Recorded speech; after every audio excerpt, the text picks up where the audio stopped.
que quieren asumir ese riesgo porque es un riesgo, y dentro de esas personas que quieren asumir ese riesgo o consideran que este es un riesgo absolutamente necesario en sus vidas, como para correr el riesgo y para después tomar las medidas posteriores a ese riesgo.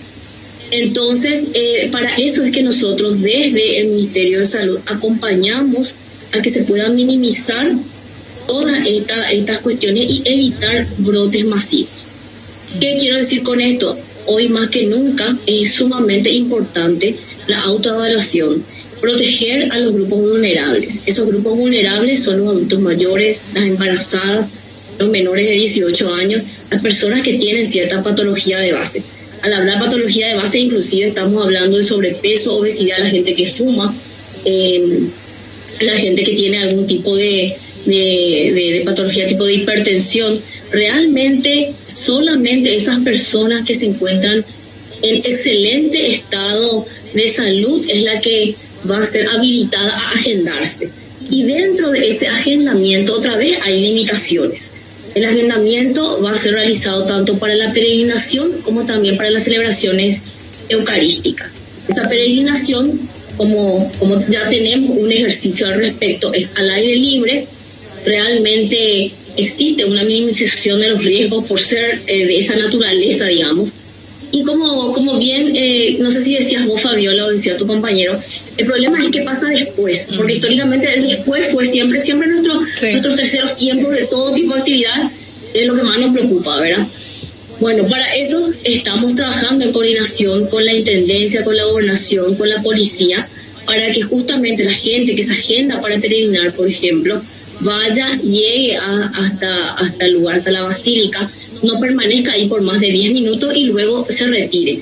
Van a ser caminos unidireccionales, van a haber ciertos puntos de control, en esto va a estar muy involucrada la policía con toda su fuerza, y también están otras carteras ministeriales, ¿verdad?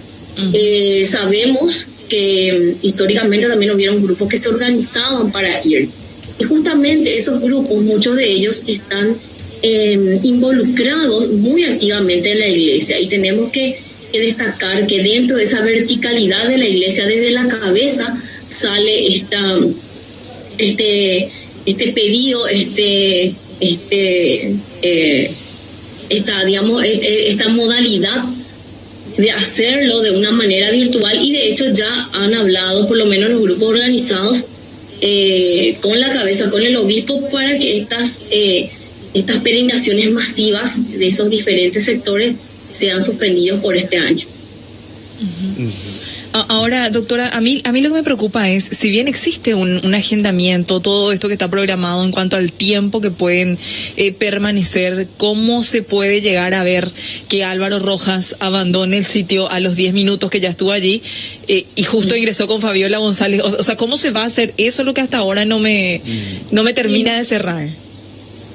Bueno, yo entiendo, porque no es intuitivo, y ustedes se acuerdan cómo costó explicar el tema inclusive de cómo iban a ser los supermercados, sí. O cómo el peluquero tenía que venir a tu casa, cómo iba a ser la entrada a un shopping. Bueno, es un poco más, para mí, un poco más de lo mismo. Va a haber señalética, va a haber servidores que se van a encargar de eso, va a haber un circuito.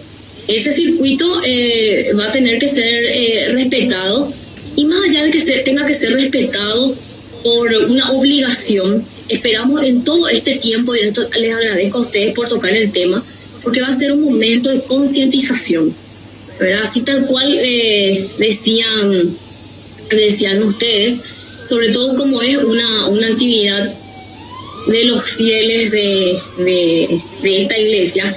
Entonces es muy loable que escuchen también lo que dice la cabeza, y que por una cuestión de solidaridad, que es una de las bases una de las bases de las prácticas de esta religión, por una cuestión de responsabilidad individual que repercute colectivamente, yo misma tengo que ser responsable de ir con todos los cuidados, de minimizar mi riesgo de exposición justamente para la comunidad a la que yo formo parte y por el lugar en donde estoy, y retirarme.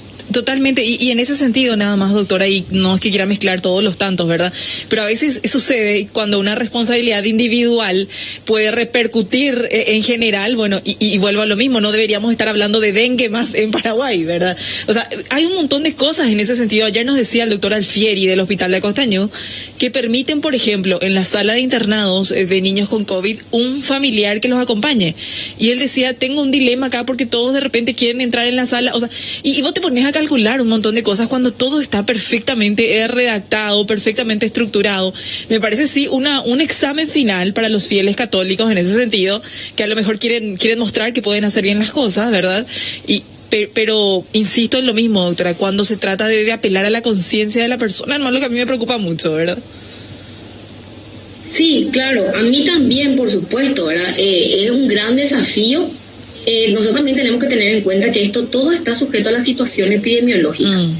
Evidentemente, por más de que nosotros, dentro de la estrechez de lo que podemos ver con nuestros propios ojos, porque realmente una cosa es lo que uno puede percibir, sí, y otras cosas son los números. Paraguay está muy bien en los números.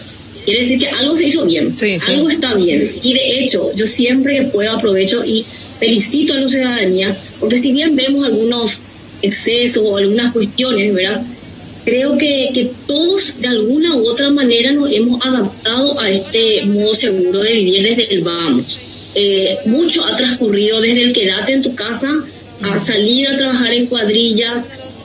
Cambiamos la forma de comprar, cambiamos la forma de relacionarnos, la forma que hacemos actividades, y bueno, yo creo que esta es una oportunidad para volver a hacer historia, porque realmente Paraguay es histórico, o sea, y es muy histórico en toda la región, desde la instalación de los lavatorios hasta que nunca acá se ha cerrado la iglesia, por ejemplo.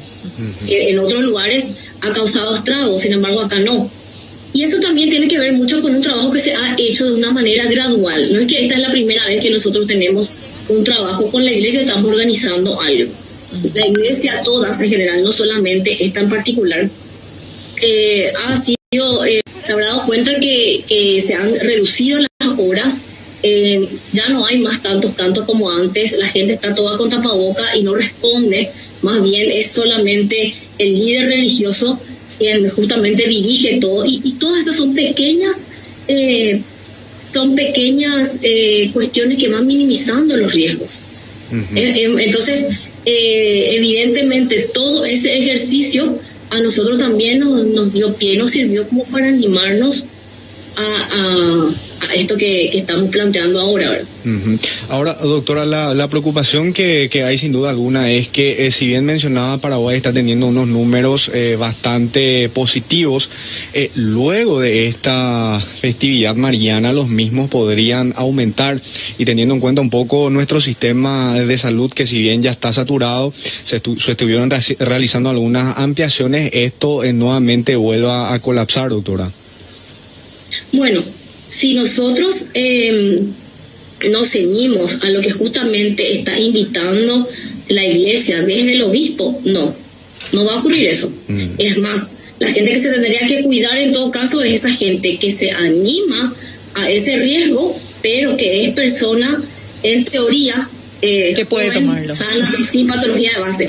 Son ellas las que tienen que cuidarse después cuando van y vuelven o retornan o reanudan las actividades, tanto con su compañero de trabajo o con sus actividades sociales o con su familia, y se ponen en contacto con personas que tienen factores de riesgo. Doctora, yo valoro muchísimo que vos te tomes estos minutos para explicarnos, para detallarnos todo. Yo te quiero pedir que me aguardes en línea 30 segunditos, doctora, que me piden ir urgente a exteriores, y ya retomamos nuevamente la conversación, ¿sí?